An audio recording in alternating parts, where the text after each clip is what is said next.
controllers for top 16 or top 32, come here just for these controllers. Because these are the best controllers I've ever had my hands on.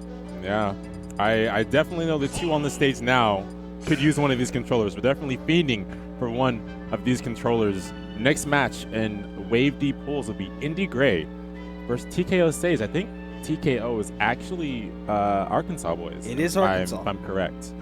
Indy Gray, I think, is actually a hometown guy. Can't come out to tournaments as much, but I believe he plays Falco and Marth. Looks like we're going to be seeing that Falco first. Sage being a Ness player. Marth, actually. I said. You did meant say to say Falco, Marth, yeah. but The brain gets backwards sometimes. You know, Marth sometimes. You ever just picture Falco with a Marth wig? Wouldn't Why? that be great? Why would you do that to me? Why? Falco needs hair too. Can't be all feathers, man. Sure it can. What are you talking about? All right, well, tell me a little bit about this matchup. Well, so far I think I was going to think about one of the things that's already happened, which is that Indy Gray can up B out of the PK Fire, which is very interesting. And if Ness tries to get in there for a grab connection after the PK Fire, he can just up B out of it, which is very interesting. I mean, look, if he connected with that PK Fire, Indy Gray would have just up B out of that. And that's pretty crucial. Ness has a lot of these early percent combos, can get a lot of damage out of down throw, can get a lot of damage out of that PK Fire.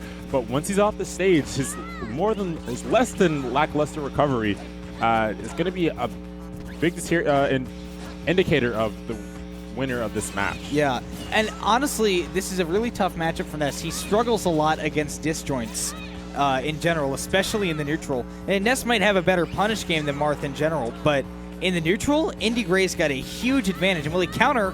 Just missing. A great recovery by Sage, actually. Yeah, he had a really a steep angle, and Indy Gray just wasn't able to get that counter to line up. Yeah. But that's going to be a scary option that Indy Gray has, right? He's going to be able to run off the stage and get that counter.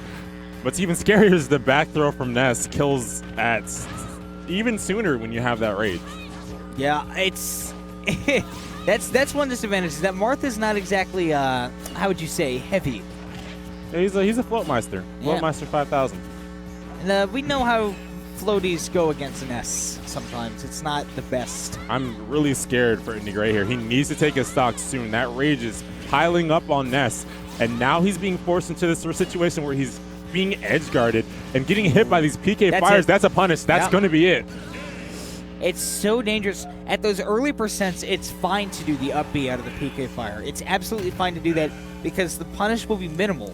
But you can't do that at 80% because Ness will just, he'll pivot, grab, back throw. That'll be it.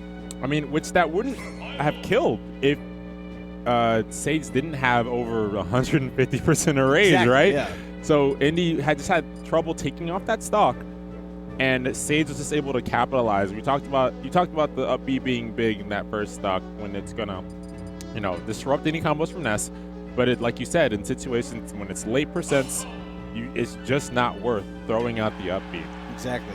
So, and I think that Indy Gray has now given up on that and is going instead to Falco, which I think I like this. Falco has really good aerials, and considering how much time Ness ends up spending in the air, I think that's a really good idea from Indy Gray. Yeah, you don't really see many Falcos out there anymore, right? You don't see anyone showing what the bird can do, so it's exciting to see the bird, and I feel like that the down B that he has is going to be really useful in throwing back those PK fires and throwing out those PK thunders, but he just hasn't had the chance to do much. Sage's throwing Indy around right now. Ooh, the reverse Babe Ruth. Goodness and gracious. And a 0 to death. Yeah, this is why we don't roll a bunch. Rolls are not the greatest thing in the game. Indy working from a huge deficit now. Okay, so he's got the jab and got Ness off stage. What he really needs to do is force Sage to use that up B. Oh my goodness, standing in front of him. Being a bit too over-aggressive. He's getting hit in all the wrong situations, and then he's utilizing the roll a bit too much. Missing a tech's going to get him a lot of damage, and he just is still looking for this stock. I haven't really seen him use back air once, and I feel like back air is Falco's best move. Oh, yeah. I mean, now he's using it just as you say that. And I think that getting Sage on the tree is also a really good idea because of Falco's jump height. I mean, look how high he jumps. He jumps so high. Oh. Sage just went for the Austin there. Yeah, Sage is looking for some Austin-esque shenanigans. He's going to eat a back air forward. He's going to get an edge guard. Wow. But Indy unable to punish. Wow. And now he's dead. Just unable. Just so close to getting those stocks, but that Ness air dodge really efficient at just dodging all of those kill moves. Yeah, Indy was always just an inch away, right? He would get a lot, but he could never just get what he needed. He couldn't get the stocks, and that's what's important, getting those stocks. Ranking percent is great, but if you don't have a way to finish it, you kind of just fall off, or you get back thrown.